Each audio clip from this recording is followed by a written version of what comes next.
Si bien recuerdan, la semana pasada, en el pasaje anterior, se nos narraba la unción de David, o la confirmación del llamado de Saúl, de Saúl, y veíamos cómo culminaba su llamamiento con un escenario perfecto. Saúl había sido llamado a ser el rey de Israel. Algunos dudaban de su llamado, pero el Señor confirmó por medio de esta victoria que le permite a él traer al pueblo lleno del Espíritu Santo, dice la palabra de Dios. Y luego llegan a este punto en el que Samuel convoca al pueblo en Gilgal y proclaman a Saúl como el rey, y ahora sí todos están completamente convencidos de que Saúl debe ser el rey que Dios escogió. Y termina esa sección con Samuel, el sacerdote que para ese momento va a dejar de ser un juez para Israel. ¿Qué significaba que fuera juez? Alguien que le diera dirección al pueblo de Israel. Ahora va a ejercer solamente la función de sacerdote y se aparta de ser juez porque ahora hay un rey que va a gobernar sobre Israel. Y termina Samuel dándole esta advertencia al pueblo de Israel: solamente permanezcan fieles al Señor, no se les vaya a olvidar, así como lo hicieron sus antepasados, las maravillas que Dios ha hecho por ustedes, sino permanezcan fieles, temiendo al Señor y sirviéndoles, porque si no lo hacen, tanto ustedes como el rey, si no cumplen con la ley del Señor, ustedes perecerán, les advierte Samuel. Y ahora llegamos a este pasaje que vamos a leer. Lo vamos a leer de una manera un poco dinámica, es decir, no lo vamos a leer todo completo. Y yo les pido que pongan mucha atención a lo que vamos leyendo. Les he venido insistiendo que traigan su Biblia de papel, ayuda muchísimo para poder ver el contexto, ver la historia de mejor manera. Yo le pido que vaya imaginando en su mente esto como una película, como una escena como escenas de una película, pero les quiero dar un norte para que entendamos todo el pasaje. Lo que vamos a aprender el día de hoy y de lo que yo les quiero convencer por medio de la palabra del Señor es que somos necios, rebeldes e idólatras cuando desobedecemos al Señor, menospreciando su perfecta voluntad. Somos necios, rebeldes e idólatras cuando desobedecemos al Señor, menospreciando su preciosa voluntad. Así que vamos a leer capítulo 13, versículos 1 al 7, que nos van a proveer de un nuevo contexto, un nuevo escenario. Saúl tenía 30 años cuando comenzó a reinar y reinó 42 años sobre Israel. Y Saúl escogió para sí 3,000 hombres de Israel, de los cuales 2,000 estaban con Saúl en Micmas y en la región montañosa de Betel, y 1,000 estaban con Jonatán en Geba de Benjamín, y el resto del pueblo lo despidió a cada uno a su tienda. Jonatán es el hijo de Saúl, ¿ok? Versículo 3. Jonatán hirió la guarnición de los filisteos que estaba en Geba, y lo supieron los filisteos. Entonces Saúl tocó la trompeta por toda la tierra diciendo: que lo oigan los hebreos. Y todo Israel oyó decir que Saúl había herido la guarnición de los filisteos, y también que Israel se había hecho odioso a los filisteos. Entonces el pueblo se reunió con Saúl en Gilgal. Ve lo que pasa a continuación. Y los filisteos se reunieron para pelear contra Israel. 30,000 carros, 6,000 hombres de a caballo y gente tan numerosa como la arena a la orilla del mar. Y subieron y acamparon en Micmas y al oriente de Bet-Aven. Cuando los hombres de Israel vieron que estaban en un apuro, pues el pueblo estaba en aprieto, el pueblo se escondió en cuevas, en matorrales, en peñascos, en sótanos y en fosos. También algunos de los hebreos pasaron el Jordán a la tierra de Gad y de Galaad, pero Saúl estaba todavía en Gilgal y todo el pueblo le seguía atemorizado. Vemos que surge una situación con los filisteos, que son un pueblo enemigo de Israel. Ya la situación históricamente, como lo pueden ver ustedes en el libro de Deuteronomio, en Éxodo, en los jueces, la situación con los filisteos siempre había sido difícil, ríspida, había una enemistad. Y ahora esta situación, nos narra esta primer parte del pasaje, estalló. Se desata una guerra. Dios hasta este momento le había dado la victoria a Saúl por medio, si ustedes recuerdan, de una crisis nacional en la que Saúl actuó bien y le dio la victoria al pueblo de Israel, el Señor. Y ahora surge otra crisis nacional y no nos dice el pasaje si para este momento algo había cambiado en el temperamento de Saúl, si a lo mejor el poder ya lo había corrompido, si a lo mejor la obstinación en su corazón había tomado el control de su personalidad. Lo que sí vemos es que aquí se presenta otra crisis nacional y va a ser puesta a prueba no las habilidades de Saúl, sino su obediencia al Señor.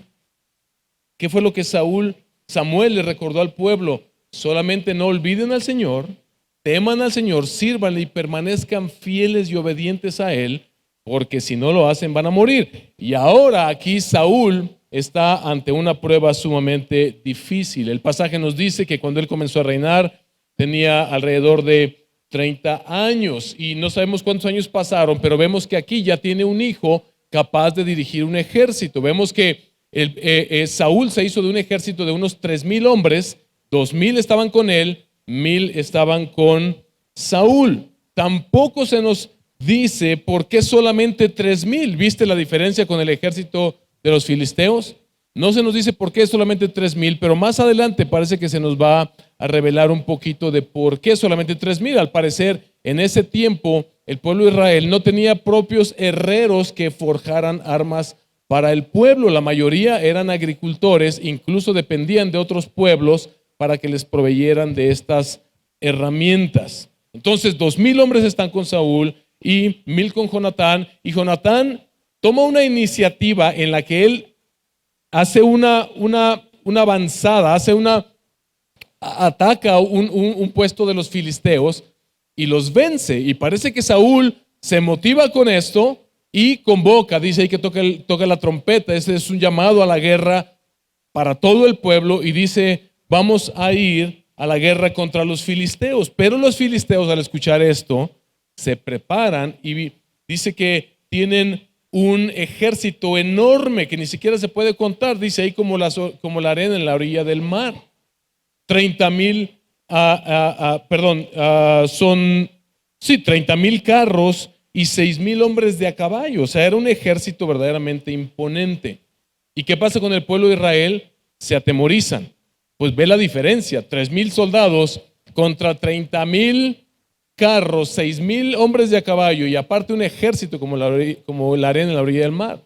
Dice que los hombres de Israel se atemorizaron y algunos se escondieron en cuevas, en pozos, en diferentes lugares, y otros incluso desertaron de Israel y cruzaron al lado de los filisteos como diciendo, nos vamos a pasar al otro bando.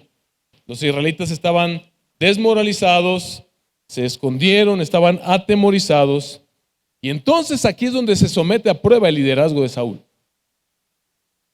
Imagínate ser el rey de Israel y estar ante esta difícil prueba. Pero como bien nos va a mostrar este pasaje, no se esperaba que Saúl librara en sus propias fuerzas a el pueblo de Israel.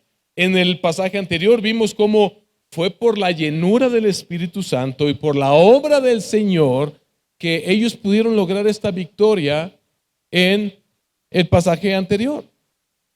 Así que ahora no se espera otra vez que en sus fuerzas o con sus habilidades humanas Saúl logre sacar adelante esta prueba o esta crisis nacional, sino que se pone a prueba su obediencia al Señor.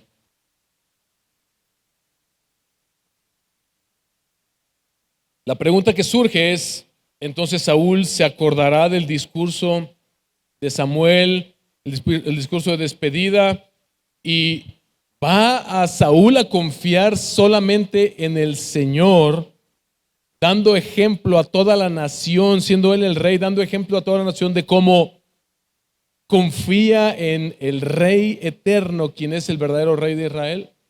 Va él a someterse a la voluntad del Señor, esperando en el Señor antes de ir y actuar en sus fuerzas contra los filisteos. Va a esperar él a que el Señor dé su bendición para que él pueda salir a esta guerra. Vamos a ver enseguida qué es lo que va a suceder. Leemos ahora sí, desde el capítulo 13, versículo 8, hasta el capítulo 15, versículo 9. Y les voy a dar otra vez un norte. Vamos a ver lo que va a suceder. Número 1, Saúl no confía en el Señor y desobedece al Señor. Y luego vamos a darnos cuenta cómo él no se arrepiente de su pecado contra el Señor. Y luego vamos a ver cómo esto provoca que Saúl cometa nuevos pecados contra el Señor. Y luego vamos a ver cómo su pecado afecta no solamente su vida, sino a la del pueblo de Israel, incluso la de su propio hijo. Y luego vamos a ver cómo él, aún después de todo esto, permanece siendo necio y rebelde en contra del Señor. Esto es lo que vamos a leer en todo este pasaje largo, así que les pido que pónganse de pie, porque es un pasaje largo y con el calorcito temo que se me vaya a dormir uno que otro, así que pónganse de pie y trate de imaginar las escenas de todo esto que está sucediendo. Vamos desde el versículo 13 y luego todo el 14 y hasta el 15, versículo 9. Vea lo que sucede. Samuel dijo a Saúl, el versículo 8 del capítulo 13. Saúl, él esperó 7 días, es decir, Saúl esperó 7 días conforme al tiempo que Samuel había señalado. Pero Samuel no llegaba a Gilgal y el pueblo se le dispersaba. Entonces Saúl dijo, tráiganme el holocausto y las ofrendas de paz. Y él ofreció el holocausto. Tan pronto como terminó de ofrecer el holocausto, llegó Samuel y Saúl salió a su encuentro para saludarle. Pero Samuel dijo, ¿qué has hecho? Y Saúl respondió, como vi que el pueblo se me dispersaba, que tú no llegabas dentro de los días señalados y que los filisteos estaban reunidos en Micmas, me dije, ahora los filisteos descenderán contra mí en Gilgal y no he implorado el favor del Señor, así que me vi forzado y ofrecí el holocausto. Samuel dijo a Saúl, has obrado, escucha esto, neciamente. No has guardado el mandamiento del Señor tu Dios, el mandamiento que el Señor tu Dios te ordenó, pues ahora el Señor hubiera establecido tu reino sobre Israel para siempre, pero ahora tu reino no perdurará. El Señor ha buscado para sí un hombre conforme a su corazón y el Señor lo ha designado como príncipe sobre su pueblo, porque tú no guardaste lo que el Señor te ordenó. Entonces Samuel se levantó y subió de Gilgal a Gibeá de Benjamín, y Saúl contó el pueblo que se hallaba con él como 600 hombres. Y Saúl su hijo Jonatán y el pueblo que se hallaba con ellos estaban situados en Geba de Benjamín.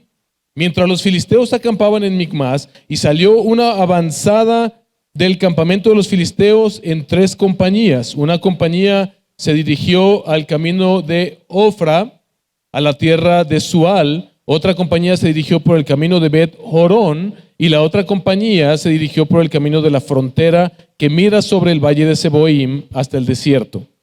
En toda la tierra de Israel no podía hallarse ningún herrero, pues los filisteos decían, no sea que los hebreos hagan espadas o lanzas, y todo Israel tenía que descender a los filisteos, cada cual para afilar la reja de su arado, su azuela, su hacha o su azadón. El precio era 2/3 de siclo, 8 gramos de plata por las rejas de arado, las azuelas, las horquillas, las hachas y para arreglar los azadones. Y sucedió que en el día de la batalla no había espada ni lanza en mano de ninguna de la gente que estaba con Saúl, y de Saúl y Jonatán, solo las tenían Saúl y su hijo Jonatán. Y la guarnición de los filisteos salió hacia el paso de Micmas. Otra vez, la situación se ve adversa. Y ellos no, el ejército no tiene armas, solamente Saúl y Jonatán tienen armas y los demás tienen herramientas de agricultura. Pero no había el Señor ya obrado con eso que ellos tenían a la mano en el pasaje anterior y ellos habían logrado la victoria porque el Señor les había dado la victoria. Ellos debían haber permanecido ahí. Samuel le muestra a Saúl que cometió un grave pecado contra el Señor al desobedecerle y adelantarse a ofrecer ese sacrificio. Y ahora vemos que el pasaje no nos muestra que Saúl se esté arrepintiendo de ello, sino que él continúa. Vamos a ver a partir del versículo 14, ahora esta interacción interesante de Jonatán, su hijo. Y aconteció que un día Jonatán, hijo de Saúl, dijo al joven que llevaba su armadura: ven y pasemos a la guarnición de los filisteos que está al otro lado. Pero no se lo hizo saber a su padre. Saúl estaba situado en las afueras de Gibeá, debajo del granado que está en Migrón, y la gente que estaba con él eran unos 600 hombres. Y Ahías, hijo de Ahitob, hermano de Icabod, hijo de Finehés, hijo de Elí, el sacerdote del Señor en Silo, llevaba un efod. El pueblo no sabía que Jonatán se había ido, y entre los desfiladeros por donde Jonatán intentaba cruzar a la guarnición de los filisteos, había un peñasco puntiagudo por un lado y un peñasco puntiagudo por el otro lado. El nombre de uno era Boses y el nombre de otro era Sene. Uno de los peñascos se levantaba al norte frente a Micmas y el otro al sur frente a Geba. Jonatán dijo al joven que llevaba su armadura, escucha esto: ven y pasemos a la guarnición de estos incircuncisos. Ve lo que dice: quizás el Señor obrará por nosotros, pues el Señor no está limitado a salvar con muchos o con pocos. Y su escudero le respondió: haga todo lo que tenga en su corazón. Vea, aquí estoy con usted a su disposición. Entonces dijo Jonatán: mira, vamos a pasar hacia esos hombres y nos mostraremos a ellos. Si nos dicen: esperen hasta que lleguemos a ustedes, entonces nos quedaremos en nuestro lugar y no subiremos a ellos. Pero si dicen: suban a nosotros, entonces subiremos. ¿Pero por qué? Porque el Señor los ha entregado en nuestras manos. Esta será la señal para nosotros. Vemos a Jonatán haciendo las cosas diferente que su padre, buscando primeramente la voluntad del Señor y esperando la respuesta del Señor. Y imagínate lo que viene enseguida. Estas escenas a mí me encantan. Cuando ambos se mostraron a la guarnición de los filisteos, estos dijeron: miren, los hebreos salen de las cavernas donde se habían escondido. Los hombres de la guarnición saludaron a Jonatán y a su escudero y dijeron: suban a nosotros y les diremos algo. Y Jonatán dijo a su escudero: sube tras mí. Escucha otra vez: pues el Señor los ha entregado en manos de Israel. Entonces Jonatán trepó con manos y pies, y tras él su escudero, y los filisteos caían delante de Jonatán, y tras él su escudero los remataba. La primera matanza que hicieron Jonatán y su escudero fue de unos 20 hombres en un espacio de media yugada, aproximadamente 15 metros cuadrados de tierra. Hubo estremecimiento en todo el campamento, en el campo y entre todo el pueblo. Aún la guarnición y los de la avanzada se estremecieron y la tierra tembló. Fue un gran temblor. Los centinelas de Saúl que estaban en Gibeá de Benjamín vieron que la multitud se dispersaba e iban en todas direcciones. Y Saúl dijo al pueblo que estaba con él: pasen lista ahora y vean quién ha salido de entre nosotros. Cuando ellos pasaron lista, notaron que Jonatán y su escudero no estaban. Entonces Saúl dijo a Ahías: trae el arca de Dios, porque en ese tiempo el arca de Dios estaba con los israelitas. Y sucedió que mientras Saúl hablaba con el sacerdote, el alboroto en el campamento de los filisteos continuaba y aumentaba. Entonces Saúl dijo al sacerdote: retira tu mano. ¿Ves lo que pasó ahí? En lugar de consultar al Señor y esperar la voluntad del Señor, le dice al sacerdote: retira tu mano. Y Saúl y todo el pueblo que estaba con él se agruparon y fueron a la batalla, y vieron que la espada de cada filisteo se volvía contra su compañero y había gran confusión. Entonces los hebreos que de antes estaban con los filisteos y que habían subido con ellos de los alrededores al campamento, aún ellos también se unieron con los israelitas que estaban con Saúl y Jonatán.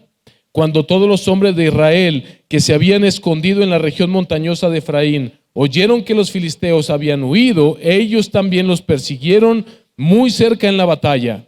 Escucha otra vez. Así libró el Señor a Israel en aquel día.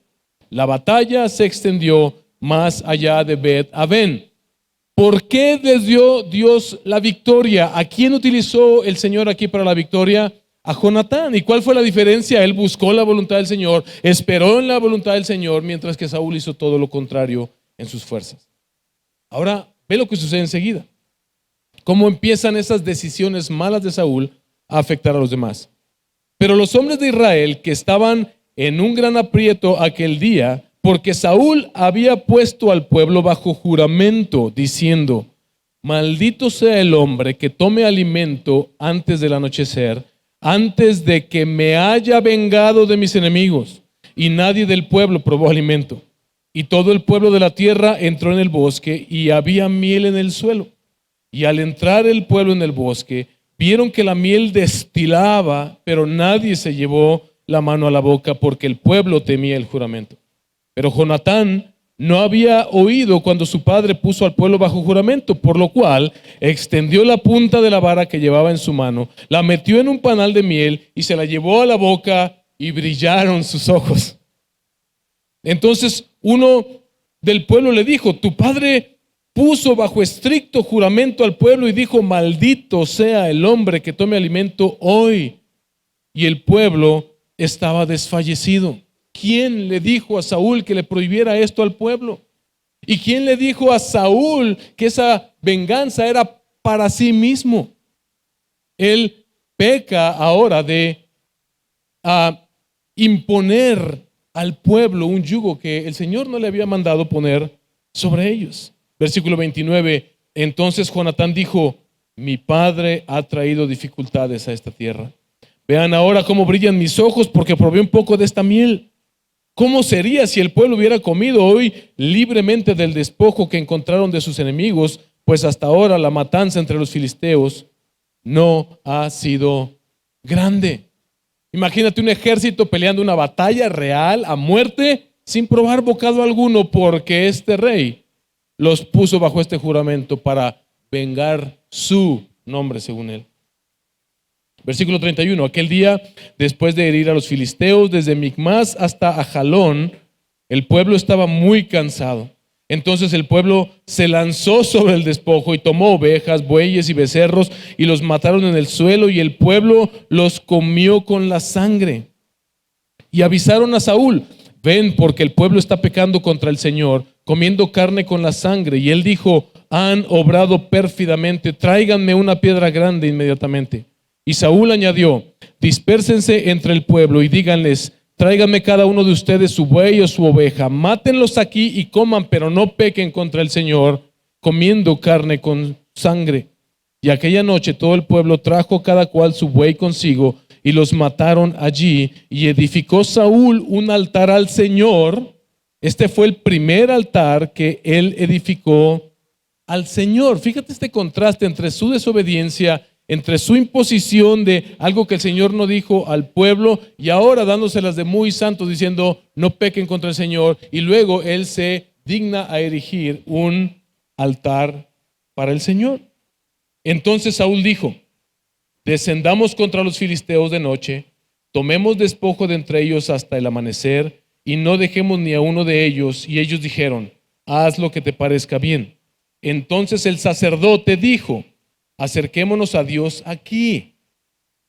Y consultó Saúl a Dios, y ve la pregunta: ¿descenderé contra los filisteos? ¿Los entregarás en manos de Israel? Pero él, o sea Dios, no le contestó en aquel día. Y Saúl dijo: acérquense aquí todos ustedes, jefes del pueblo, y averigüen y vean cómo este pecado, o sea el de los soldados, ha acontecido hoy. Porque vive el Señor que libra a Israel, que aunque la culpa esté en mí, aunque la culpa esté en mi hijo Jonatán, ciertamente morirá. Pero nadie en todo el pueblo le respondió. Saúl está culpando a otros. Saúl está diciendo: por el pecado de alguien que los incitó a comer esta carne, el Señor no me está respondiendo a mí. En lugar de decir: por mi desobediencia, el Señor no me está respondiendo a mí. Versículo 40. Entonces dijo a todo Israel: ustedes estarán a un lado y yo y mi hijo Jonatán estaremos al otro lado. Y el pueblo dijo a Saúl: haz lo que bien te parezca. Saúl entonces dijo al Señor, Dios de Israel: da suerte perfecta. Y fueron señalados Jonatán y Saúl. Pero el pueblo quedó libre y Saúl dijo: echen suertes entre mí y Jonatán mi hijo. Y Jonatán fue señalado. Dijo pues Saúl a Jonatán: cuéntame lo que has hecho. Y Jonatán le respondió: en verdad probé un poco de miel con la punta de la vara que tenía en la mano. Aquí estoy, debo morir. Y dijo Saúl: que Dios me haga esto y aún más, pues ciertamente morirás, Jonatán. Pero el pueblo dijo a Saúl: ¿debe morir Jonatán, el que ha obtenido esta liberación en Israel? No sea así. Vive el Señor, que ni un cabello de su cabeza caerá a tierra, porque él ha obrado con Dios en este día. Así el pueblo rescató a Jonatán y no murió. Luego Saúl subió, dejando de perseguir a los filisteos, y los filisteos se fueron a su tierra. Cuando Saúl asumió el reinado sobre Israel, luchó contra todos los enemigos en derredor, contra Moab, contra los amonitas, contra Edom, contra los reyes de Soba y contra los filisteos. A donde quiera que se volvía, resultaba vencedor. Obró con valentía, derrotando a los amalecitas, y libró a Israel de manos de los que los saqueaban. Los hijos de Saúl fueron Jonatán, Isui y Malquisa, y estos eran los nombres de sus dos hijas, el nombre de la mayor Merab y el nombre de la menor Mical. El nombre de la mujer de Saúl era Ahinoam, hija de Aimás, y el nombre del jefe de su ejército era Abner, hijo de Ner, tío de Saúl. Cis, padre de Saúl, y Ner, padre de Abner, eran hijos de Abiel. La guerra contra los filisteos fue encarnizada todos los días de Saúl. Cuando Saúl veía a algún hombre fuerte o valiente, lo unía al servicio. Pueden sentarse y vamos a leer la última parte, capítulo 15, versículos 1 al 9. Entonces Samuel dijo a Saúl: el Señor me envió a que te ungiera por rey sobre su pueblo, sobre Israel.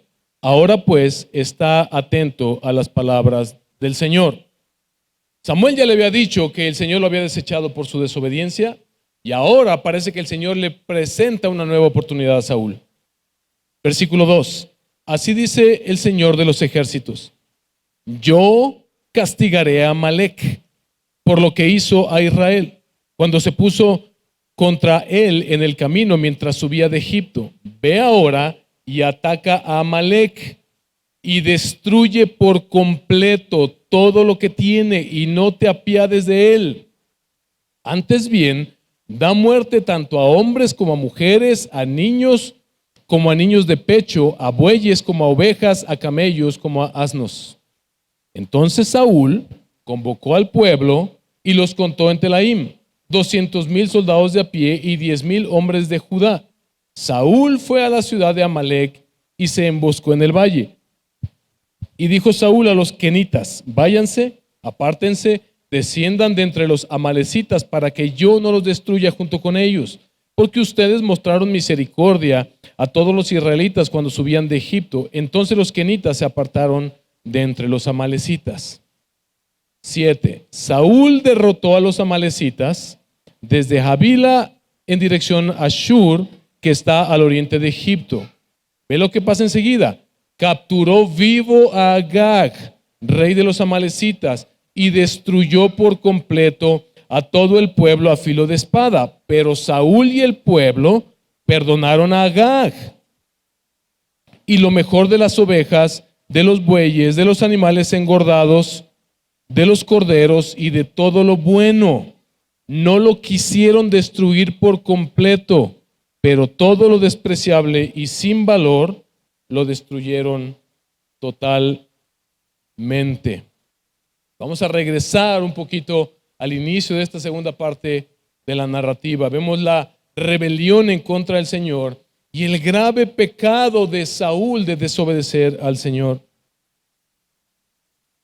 En los versículos 8 al 14 del capítulo 13, lo que vemos es la desobediencia de Saúl. Vemos que Saúl ofrece un sacrificio que no le corresponde a él ofrecer. Él debía esperar a que Samuel, está ciertamente la situación se ve difícil. El pueblo de Israel está ahora asediado por los filisteos y los superan en número, y muchos se le están rajando a Saúl y están huyendo.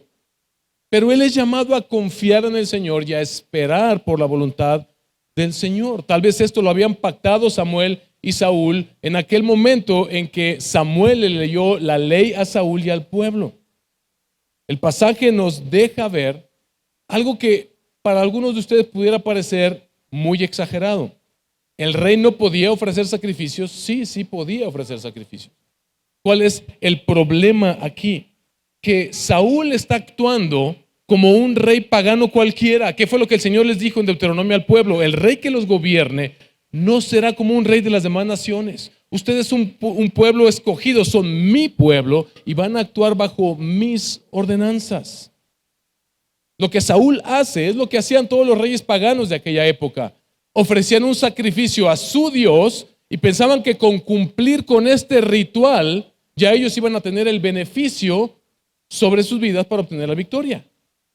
Saúl actuó como cualquier rey pagano y confió en: yo ya cumplí con hacer mi sacrificio, mi ritual, así que el Señor me tiene que bendecir. Pero Dios le había dicho que él no sería un rey como el de las demás naciones. Y luego vemos que Samuel le hace ver su pecado. ¿Por qué hiciste esto?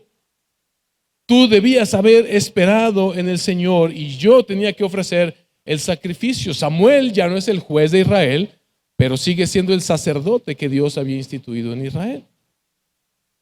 Y este pasaje termina el versículo capítulo 13 mostrándonos que Saúl entonces, según él, toma al toro por los cuernos y empieza a tomar decisiones basado en lo que él cree que debe hacer.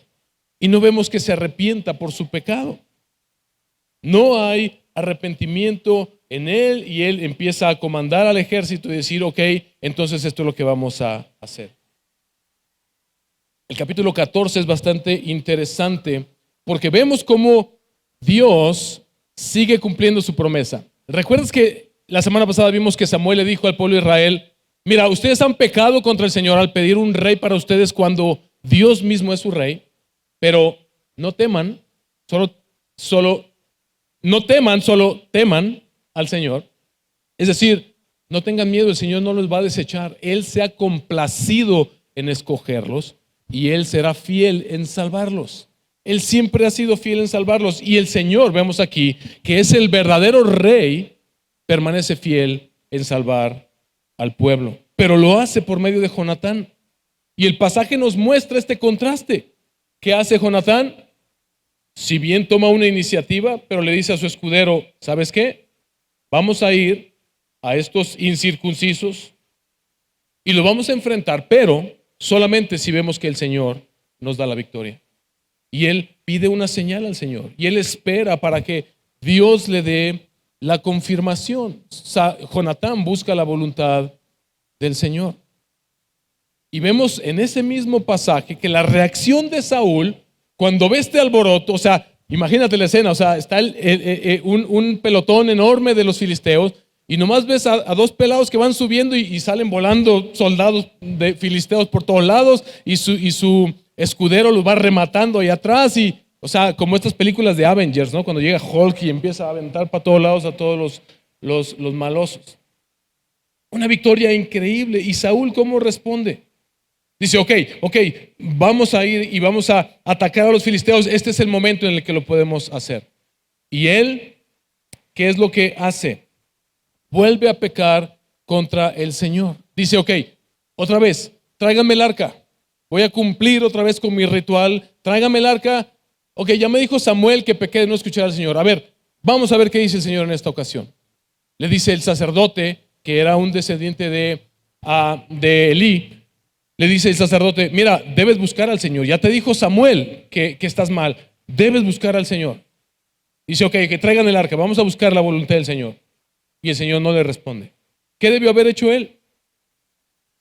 Esperar. Ok, el Señor no respondió. Vamos a preguntarle una vez más. Vamos a ver qué está pasando. Pero en lugar de eso, Saúl dice: ok, olvídenlo. Vamos a la batalla. Vamos a pelear esta batalla. Este pasaje, como vamos a ver más adelante, nos revela que la desobediencia contra nuestro Señor no solamente es necedad, sino que es pecado, hermanos, es rebeldía y es idolatría. Somos necios, somos rebeldes y somos idólatras cuando no obedecemos al Señor, menospreciando su perfecta voluntad. Lo que produce esto, la falta de arrepentimiento en Saúl, vemos cómo su corazón se va endureciendo, y lo que produce esto es que Saúl empiece a pecar de nuevas maneras. Hay una frase de Thomas Watson que a mí me encanta, que dice lo siguiente: por la demora del arrepentimiento, escucha esto, por la demora del arrepentimiento, el pecado se fortalece y el corazón se endurece. Cuanto más se congela el hielo, más difícil es romperlo.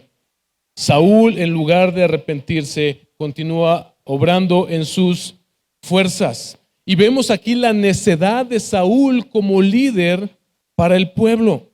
Vemos cómo la soberbia de Saúl lo lleva a querer usurpar el lugar de Dios. Él dice: esta victoria es para mí, y así que ahora yo comando a mi ejército y los voy a tener a dieta. No pueden probar bocado. Maldito aquel de ustedes que vaya y pruebe bocado hasta que no me hayan entregado la victoria. Él usurpa el lugar de Dios y se inventa nuevos pecados. Peca de nuevas maneras en contra del Señor, y este pecado de Saúl, por supuesto que afecta al pueblo. Jonatán lo reconoció y dijo: mira qué mal ha hecho mi padre contra el pueblo. Si él no le hubiera prohibido probar bocado al ejército, hubiéramos matado más filisteos. Vemos que el pecado de Saúl no le afecta solamente a él, comienza a afectar a otros, incluso la vida de su propio hijo Jonatán. ¿Viste cómo sigue en esta necedad y en este cinismo? Y dice: a ver, alguien aquí está pecando y no soy yo. Empieza a echarle la culpa a los demás. Después de que Jonatán prueba la miel, dice que le brillaron los ojos. O sea, se refiere a que cobró fuerzas. Imagínate, después de una batalla y prueba la miel. Y él dice: ¿qué hay de malo en esto? Al contrario, esto hubiera sido de beneficio para el pueblo. El pueblo empieza a decir: pues bueno, ya Jonatán comió, pues vamos a darle todos. Y están tan hambriados, están tan desesperados que empiezan a agarrar las vacas y los becerros y las ovejas y los abren, les quitan las tripas a lo mejor, y se los empiezan a comer así como estén. Y Saúl dice: no, están pecando ustedes contra el Señor. Sí, tú provocaste ese pecado en el pueblo. Tú confundiste al pueblo con estas cosas que tú te inventaste para tu propia gloria. Y sí, el pueblo estaba pecando en contra del Señor. Y dice Saúl: no, ahora yo lo voy a arreglar, tráigame una piedra, vamos a ofrecer aquí un sacrificio, cozan la carne y ahora sí cómansela. Y luego dice que Saúl ofrece un sacrificio al Señor, le pide al Señor que le responda, y el Señor no le responde. Le pide al Señor dirección, le dice: Señor, voy a poder ir voy a obtener esta victoria, me vas a dar esta victoria sobre los filisteos. Y el Señor permanece callado. El Señor le está revelando claramente a Saúl que el problema es él. El problema es la dureza de su corazón y su soberbia, que amenazan su vida, pero también la vida del pueblo, incluso la de su propio hijo Jonatán. Pero Saúl no se arrepiente. Esto es lo que provoca el pecado en nuestras vidas y la falta de arrepentimiento, como dice la frase de Thomas Watson. Nuestro corazón se va endureciendo cada vez más, nos hacemos cínicos delante del Señor y comenzamos a cometer incluso nuevos pecados, y culpamos a otros por nuestro pecado y tratamos de disfrazar de piedad nuestro pecado. Sí, yo desobedecí al Señor, pero mira, exhorté al pueblo a que no comieran la carne sin ser cocida, y aparte levanté un altar para el Señor. Pero en el capítulo 15, versículo 1 al versículo 9, lo que vemos es que el Señor le da una nueva oportunidad a Saúl. Por medio de lo que hizo Jonatán, el pueblo obtuvo la victoria. Vimos que luego Saúl estuvo incluso dispuesto a matar a su propio hijo por su pecado, culpándolo a él. Y estaba dispuesto era tan duro su corazón que estaba dispuesto a que Jonatán muriera. Y el pueblo dice, no, no, no, no. Si el Señor nos dio la victoria por medio de él, ¿cómo es que él es él quien debe morir? Como que todos estaban así con ganas de decirle, Saúl, ¿cómo te explicamos que eres tú el que está mal? Y nosotros debemos tener cuidado con esto. Todo líder de cualquier índole, en cualquier área, pero principalmente en la iglesia, debemos cuidar esto en nuestras vidas. Ayer veía con mi esposa una miniserie acerca de los hijos de Dios, de la tragedia que hubo en Waco, Texas, con David Koresh. Los que somos más 1993 pasó esto, una secta creada por un hombre que manipuló a las personas de tal manera que al final terminaron suicidándose, murieron más de 90 personas y eso porque lograron rescatar a muchos. Pero el punto es que el mal liderazgo en el pueblo de Dios puede llevar al pueblo a la calamidad. Y nosotros debemos estar conscientes de esto, los que de alguna manera estamos en el liderazgo de la iglesia. Y ustedes como pueblo tienen que estar pendientes de esto en la iglesia del Señor. ¿Cuántos lugares hay donde hay tanta manipulación, donde se está llevando el pueblo a la calamidad por el pecado de hombres que no tienen temor de Dios, que se inventan pecados y que llevan a las personas a vivir para ellos mismos? El Señor les da la victoria. La guerra queda ahí como que no llega a una conclusión, pero los filisteos se rinden y regresan a su lugar y Saúl regresa otra vez a Gilgal. Pero el Señor le da en algún otro momento otra oportunidad a Saúl. Y es lo que vemos aquí con los amalecitas. Saúl le dice al Señor, tú debes destruir por completo a los amalecitas. Y esto es una controversia. Hay unas hojitas que se van a estar entregando allá. Quien quiera, por favor, pase, porque esta es una controversia grande. ¿Por qué Dios permite o manda hacer guerra y aniquilar pueblos enteros? Yo voy a hacer una explicación muy breve, pero ahí al final pueden pedir esta hoja donde se explica de una manera un poquito más amplia, porque es importante que entendamos esto, ¿ok?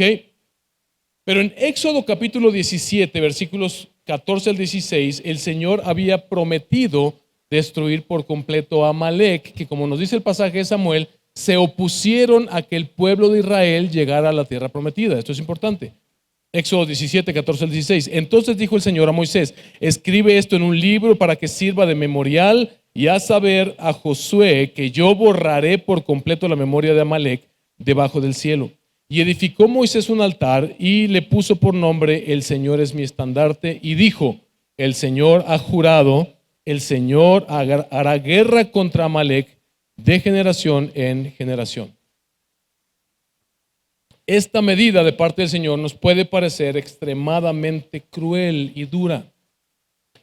Pero esto puede suceder solamente si olvidamos lo que está sucediendo aquí.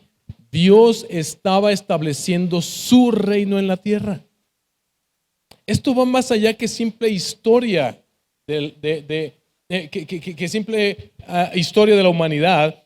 Es la historia de cómo Dios está estableciendo un reino, Israel, el pueblo que él escogió, de donde saldría un día un rey que nos libraría a todas las naciones de nuestro mayor enemigo, el pecado. Así que los amalecitas no se estaban oponiendo simplemente al pueblo de Israel, se estaban oponiendo a la voluntad de Dios para que se cumpliera su propósito. Y dicho sea de paso, estos pueblos eran pueblos paganos sumamente crueles, malvados. Ellos llegaban a los pueblos de los israelitas y los destrozaban, los destruían y no tenían ninguna piedad y compasión. Y esto fue por años y años, y el Señor había prometido librar al pueblo de Israel de estos enemigos. Nadie se había opuesto tan cruel y despiadadamente al Señor como lo habían hecho los amalecitas. Y fíjate, el Señor le está diciendo a Saúl, ahora te toca a ti llevar a cabo el cumplimiento de la promesa que yo hice de destruir a Amalec. ¿Te das cuenta? Era una tarea sumamente importante, no solamente para él y para ese momento, sino para la historia de la redención misma. Estos pueblos representan la amenaza del cumplimiento de la perfecta voluntad de Dios sobre su pueblo de salvarlos y de darles una tierra donde Él establecerá un reino eterno y glorioso. Pero vemos que Saúl fue desobediente. Según él, obedeció, pero a medias. Y no solemos ser así muchas veces nosotros. No, es que yo sí obedezco, pero a mi manera. Según él, obedeció y según él hizo cosas buenas. Trató de disfrazar su desobediencia de piedad, diciendo, no, es que eso que guardamos era para ofrecerlo como sacrificio al Señor.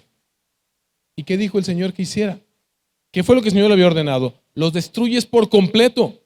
Pero él guardó a Amalek para hacer su desfile triunfal en la ciudad y exhibir su gran victoria y traer humillado a Amalek detrás de él.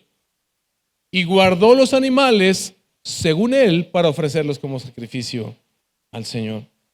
Hoy nosotros, hermanos, enfrentamos un enemigo igual.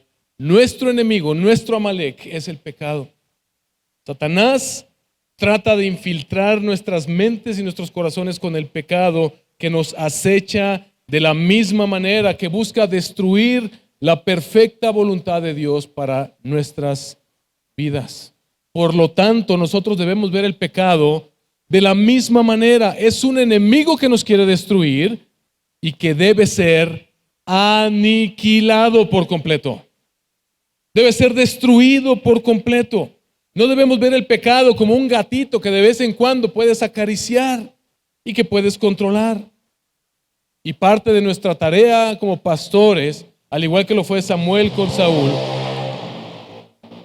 es recordarte que el pecado es tu enemigo más grande y que si tú no destruyes el pecado en tu vida con la ayuda del Espíritu Santo, el pecado terminará destruyéndote a ti. Pero muchas veces, como Saúl, somos necios, rebeldes e idólatras cuando desobedecemos al Señor, menospreciando su perfecta voluntad. Primera de Pedro, capítulo 5, versículos 8 al 11 nos muestra precisamente esto. Versículo 8 nada más. 8 y 9. Sean de espíritu sobrio, estén alerta. Su adversario, el diablo, anda acechando como león rugiente, buscando a quien devorar. Pero resístanlo, firmes en la fe, sabiendo que las mismas experiencias de sufrimiento se van cumpliendo en sus hermanos en todo el mundo. ¿Y cómo termina esta historia? Versículos 10 al versículo 35, y ya me queda muy poco tiempo, pero vamos a hacer un esfuerzo por avanzar. Dice versículo 10, entonces vino la palabra del Señor a Samuel. Me pesa haber hecho rey a Saúl, porque ha dejado de seguirme y no ha cumplido mis mandamientos. Y Samuel se conmovió y clamó al Señor toda la noche. Y se levantó Samuel muy de mañana para ir al encuentro de Saúl. Y se le dio aviso a Samuel. Saúl ha ido a Carmel, donde se ha levantado para sí mismo un monumento para sí. Y dando la vuelta, ha seguido adelante, bajando a Gilgal. Entonces Samuel vino a Saúl y Saúl le dijo, bendito seas del Señor, he cumplido el mandamiento del Señor. Pero Samuel dijo, ¿qué es este bálido de ovejas en mis oídos y el mugido de bueyes que oigo? Y Saúl respondió, los han traído de los amalecitas porque el pueblo perdonó lo mejor de las ovejas y de los bueyes para sacrificar al Señor tu Dios. Pero lo demás lo destruimos por completo. Dijo entonces Samuel a Saúl, espera, déjame declararte lo que el Señor me dijo anoche. Y él le dijo, habla. Y Samuel dijo, ¿no es verdad que aunque eras pequeño a tus propios ojos, fuiste nombrado jefe de las tribus de Israel y el Señor te ungió rey sobre Israel y que el Señor te envió en una misión y te dijo, ve y destruye por completo a los pecadores, los amalecitas, y lucha contra ellos hasta que sean exterminados? ¿Por qué pues no obedeciste la voz del Señor, sino que te lanzaste sobre el botín e hiciste lo malo ante los ojos del Señor? Entonces Saúl dijo a Samuel, yo obedecí la voz del Señor y fui en la misión a la cual el Señor me envió y he traído a Agag, rey de Amalek, y he destruido por completo a los amalecitas. Pero el pueblo, no yo, el pueblo tomó del botín ovejas y bueyes, lo mejor de las cosas dedicadas al anatema, para ofrecer sacrificio al Señor tu Dios en Gilgal. Ve el cinismo de Samuel. Está siendo confrontado. Este es el punto donde Saúl, ve el cinismo de Saúl. Este es el punto donde él tuvo que haber dicho, está bien, ya entendí, me arrepiento, yo soy el problema aquí. Me he rebelado en contra del Señor, pero en lugar de eso él sigue justificándose. Y esto es lo que pasa muchas veces en nuestras vidas cuando no nos arrepentimos ante los llamados del Señor. El corazón se va endureciendo y nos volvemos cínicos y tratamos de disfrazar de piedad nuestro pecado. Y escucha las palabras, y esta es la enseñanza que tiene este pasaje para nosotros el día de hoy. Y Samuel le dijo, se complace el Señor tanto en los holocaustos y sacrificios como en la obediencia a la voz del Señor. Entiende, el obedecer es mejor que un sacrificio y el prestar atención que la grasa de los carneros, porque la rebelión es como el pecado de adivinación y la desobediencia como la iniquidad e idolatría. Por cuanto tú has desechado la palabra del Señor, Él también te ha desechado para que seas rey. El rey eterno desechó al rey terrenal. Saúl olvidó que el rey de su vida era el Señor y olvidó que lo que el Señor demandaba de él era obediencia. Cuando el Señor dice, me pesa haber hecho rey a Saúl, no está diciendo que el Señor se equivocó, no está diciendo, híjole, la regué en poner a Saúl. Lo que está diciendo, lo que está mostrando es su desagrado para con Saúl. No te olvides que Saúl era lo mejorcito que tenía el pueblo de Israel. Y el Señor dice, me pesa ver cómo el pueblo, hermanos, cuando tú y yo, al igual que el pueblo de Israel, nos apartamos de la voluntad del Señor y somos desobedientes, la consecuencia es todo esto que vemos en la vida de Saúl sobre nuestras vidas. Enfrentamos las consecuencias y no solamente eso, afectamos a otras personas. Y esto nos separa del Señor.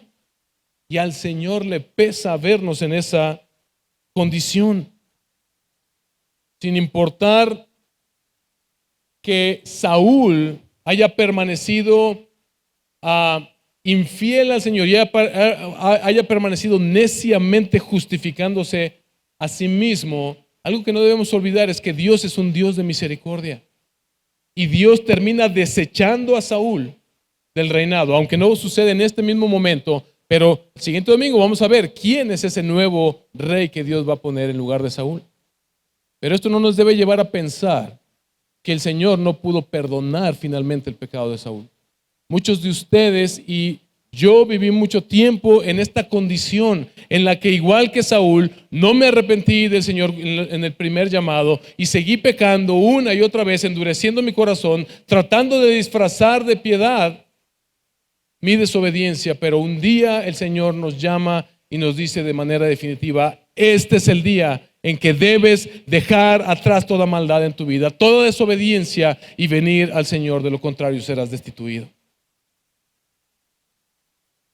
La obediencia es el mejor sacrificio que nosotros podemos darle al Señor, mis hermanos.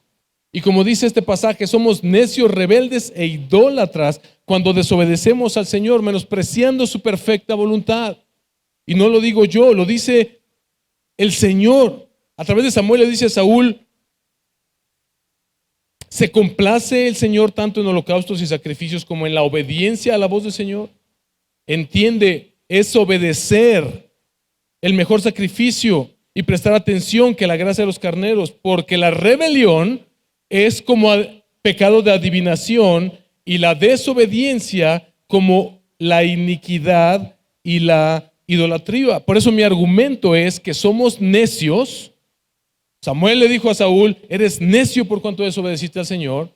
Y ahora le dice, tu desobediencia es rebeldía. Tu falta de obediencia es igual que la idolatría. ¿Y qué dice el Señor? En Éxodo, el Señor le dejó claro al pueblo que esos pecados los hacían aborrecibles delante del Señor. De tal manera, hermanos, que a los ojos de Dios No hay nada, no hay sacrificio que sustituya la obediencia. La mera práctica externa de la ley de Dios o de sacrificios no significa nada para el Señor si no hay obediencia en nuestros corazones. Una ocasión, ya me pasé el tiempo por bastante, pero esto es importante. Una ocasión vinieron un par de personas a pedirme una consejería y estas personas ya les habíamos hecho, ellos ya no están en esta congregación y fue hace varios años, y ya les habíamos hecho ver por medio de la palabra de Dios cuál era su pecado y ellos no querían, se justificaban de una manera y de otra. Y parte de su pecado tenía que ver con cómo administraban sus finanzas y cómo vivían su vida. Y recuerdo que la solución que se les ocurrió a ellos para que su vida se solucionara fue: pastor, venimos a decirle que queremos dar una ofrenda generosa a la iglesia, una ofrenda de una cantidad grandecita de dinero para la iglesia.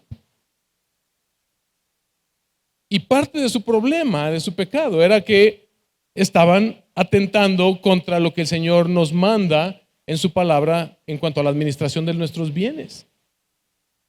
Y esto hubiera sonado tentador, ¿verdad? Para algunas iglesias, oye, pues esta lanita nos quedaría muy bien. Pero ¿cuál es lo que el Señor nos manda hacer? Lo mismo que Samuel hizo con Saúl y decirles: no, por favor no traigas un peso de eso que estás proponiendo en tu corazón, porque el Señor no se agrada de esos vanos sacrificios. Lo que el Señor quiere es obediencia. Lo que el Señor quiere es tu corazón rendido y sometido a Él. Ninguna de estas cosas que luego hacemos para intentar disfrazar nuestro pecado. Pues sí hice esto, pero fui 3 domingos seguidos a la iglesia. Pues sí hice esto, pero luego di un buen diezmo a la iglesia. Nada de eso agrada al Señor. De hecho, es aborrecible delante del Señor. Obediencia es lo que el Señor demanda de nosotros. Este pasaje está expresado en términos negativos y yo no puedo predicarles esto como si fuera una historieta de hadas. Esto es lo que el Señor demanda de nosotros, hermanos. Obediencia de todo nuestro corazón. Ese es el sacrificio que Dios requiere de nosotros. Alfred Edersheim es un comentarista bíblico, dice: es presuntuoso por parte del hombre pensar que mientras todas las criaturas y las leyes de la naturaleza funcionan exactamente según el propósito divino, solo los seres humanos pueden salirse con la suya yendo en contra de la voluntad del Señor. Y luego el pasaje termina, lo leen en su casa, con Saúl finalmente dándose cuenta de la gravedad de su pecado. Y Samuel le da la espalda. Entonces Saúl dijo a Samuel: he pecado, por fin, finalmente. En verdad he quebrantado el mandamiento del Señor y tus palabras, porque temí al pueblo y escuché su voz. Ahora pues te ruego que perdones mi pecado y vuelvas conmigo para que adore al Señor. Pero Samuel respondió a Saúl: no volveré contigo, porque has desechado la palabra del Señor, y el Señor te ha desechado para que no seas rey sobre Israel. Cuando Samuel se volvía para irse, Saúl asió el borde de su manto y este se rasgó. Entonces Samuel le dijo, aprovechó esto como una ilustración: hoy el Señor ha arrancado de ti el reino de Israel y lo ha dado a un prójimo tuyo que es mejor que tú. También la gloria de Israel, es decir, Dios, no mentirá ni cambiará su propósito, porque Él no es hombre para que cambie de propósito. Saúl respondió: he pecado, pero te ruego que me honres ahora delante de los ancianos de mi pueblo y delante de Israel, y que regreses conmigo para que yo adore al Señor tu Dios. Volvió Samuel tras Saúl y Saúl adoró al Señor. Entonces Samuel dijo: tráigame a Agag, rey de los amalecitas. Y Agag vino a él alegremente, y Agag dijo: ciertamente la amargura de la muerte ha pasado ya, como diciendo: fiuf, de la que me salvé. Pero Samuel dijo: como tu espada ha dejado a las mujeres sin hijos, así también tu madre será sin hijo entre las mujeres. Y Samuel despedazó a Agag delante del Señor en Gilgal. Luego Samuel se fue a Ramá, pero Saúl subió a su casa en Gibeá de Saúl. Samuel no vio más a Saúl mientras vivió, y Samuel lloraba por Saúl, pues el Señor se había arrepentido de haber puesto a Saúl como rey sobre Israel. Hermanos, no podemos dejar de imaginar qué hubiera sido de Saúl, la grandeza que el Señor le hubiera permitido tener si tan solo él se hubiera sometido y obedecido la voluntad del Señor. Pero como vamos a ver más adelante, sus días fueron de deshonor, sus días fueron llenos de sospechas, llenos de asesinatos y cosas terribles. Ahora, vemos que al final, cuando él finalmente reacciona ante su pecado, le dice: ok, Samuel, ya reconocí, vuelve conmigo para que el pueblo no me desestime tanto, en pocas palabras. Para no verme tan mal delante del pueblo, para que el pueblo vea que todavía tengo el respaldo del Señor. Y Samuel le dice: no, yo no regreso contigo. Tú desechaste al Señor. Yo te manifesté la palabra del Señor. Yo no puedo darte más mi respaldo. Pero cuando Samuel está por irse, dice que se agarra de su manto y lo rasga y le dice: así como se rasgó mi manto en este momento, así el Señor ha rasgado tu reino y vendrá otro a sustituirte. Pero luego vemos que Saúl vuelve a rogar y Samuel decide acompañarlo. Dos cosas ahí. Mucho del arrepentimiento que muchas veces vemos en muchas personas y puede estar pasando en nuestras vidas es un falso arrepentimiento. Un falso arrepentimiento cuando vemos las consecuencias de nuestro pecado, que ya nos está cayendo, ya no vemos lo duro sino lo tupido, nos arrepentimos, pero porque estamos sufriendo. Pero ese no es el verdadero arrepentimiento que la palabra de Dios nos muestra, porque cuando ese arrepentimiento es falso, volvemos nuevamente a caer en desobediencia. Pero el verdadero arrepentimiento es aquel que, como dice el apóstol Pedro, no lo voy a leer, pero es aquel que produce una tristeza que lleva a un verdadero arrepentimiento, que si yo estoy caminando en esta dirección y el Señor ya me dijo, no es por ahí, es por allá, es esa decisión que yo tomo de cambiar la dirección de mi vida y empezar a caminar en la dirección que el Señor me ha mandado. Sin embargo, vemos que al final Samuel accede a ir con Saúl para que Saúl levante una adoración al Señor. Porque no importa si ha sido igual de rebelde que Saúl, el Señor, aunque puede ser que permita el Señor que todavía vivas las consecuencias de tu pecado actual, Él quiere perdonar tus pecados. Él nos ha dado un mejor rey. Póngase de pie. El Señor nos ha dado un mejor rey en Cristo Jesús. El Señor nos ha provisto de un rey verdadero. Hermanos, el Señor nos ha provisto de un rey que no solamente estuvo dispuesto a escuchar la voz del Señor, sino que estuvo dispuesto a buscar la voluntad del Señor, a esperar en la voluntad del Señor, a someterse a la voluntad del Señor, a aceptarla y a obedecerla en su misión de salvarnos a costa de su propia vida, buscando la gloria del Padre, no la suya propia. Filipenses 2, versículos 6 al 11, el cual, aunque existía en forma de Dios, no consideró el ser igual a Dios como algo a que aferrarse, sino que se despojó de sí mismo, tomando forma de siervo, haciéndose semejante a los hombres y hallándose en forma de hombre, se humilló a él mismo. Escucha esto: haciéndose obediente hasta la muerte y muerte de cruz, por lo cual Dios también lo exaltó hasta lo sumo y le confirió el nombre que es sobre todo nombre, para que en el nombre de Jesús se doble toda rodilla de los que están en el cielo y en la tierra y debajo de la tierra, y toda lengua confiese que Jesucristo es el Señor, para gloria de Dios Padre. Jesús ofreció un verdadero, obediente y honesto sacrificio al Señor, y el Señor lo recibió con agrado. Jesús ofreció el sacrificio, no como el sacrificio hipócrita de Saúl, el verdadero sacrificio en el cual el Señor se complació. ¿Y sabes qué? Ese sacrificio, en lugar de afectarnos negativamente a ti y a mí como el pecado de Saúl sobre el pueblo, ese sacrificio nos afectó de manera positiva. Hoy tenemos perdón de pecados y vida eterna en Cristo Jesús, nuestro verdadero Rey. Si nos ponemos en los pies o en las chanclas de un israelita que leyó por primera vez el libro de Samuel. Era probablemente israelitas que estaban viviendo muchos años después bajo el reinado de reyes infieles y algunos de ellos crueles, descendientes de David. Ellos estaban leyendo el libro de Samuel como diciendo: ¿qué falló? ¿Qué falló? O sea, ve todo lo que ha sucedido. Dios prometió un rey y ¿dónde está ese rey? ¿Por qué no ha llegado ese rey? Pero tú y yo hoy estamos del otro lado de la historia. Tú y yo ya vimos que ese rey ha venido. Tú y yo ya recibimos los beneficios de este rey.